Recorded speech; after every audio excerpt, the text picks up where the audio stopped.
Lottery করার পর একটা খেলার পর আমাদের খেলাটা পড়লো, এদের খেলাটা হয়ে যাচ্ছে। এরপর আমাদের খেলা করতে করতে আমরা এত দূর এগিয়ে যাওয়ার কোনো ভাবতে পারিনি। ফাইনাল ম্যাচ খেলতে গিয়ে পরবার হয়ে গেল। কারা জিতলো না জিতলো নেক্সট ভিডিওটা ছাড়বো, অবশ্যই দেখে। বন্ধুরা যদি খেলার রামদাসপুরে হিদুবারে যদি কোনদিন খেলা ছাড়ে যেন কাউ ভুল করে যেন না এসো।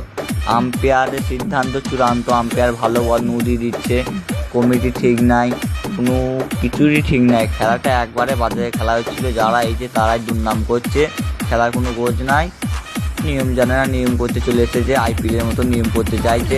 4টে টিম থাকলে সেমিফাইনালে ভালোভাবে খেলা হয়, 3টে টিম আছে যে সেমিফাইনাল আইপিএলের মতন খেলাচ্ছে, ওদের নিজের মতন খেলানো হচ্ছে, কোনো নিয়ম মানছে না।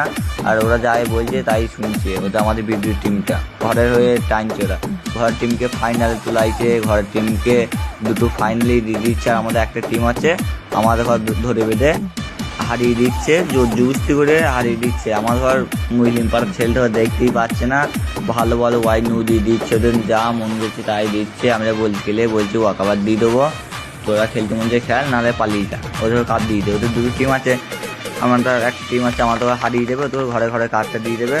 আম্পায়ার ঘুষ খেয়েছে, ওদের কমিটি ঘুষ খেয়েছে।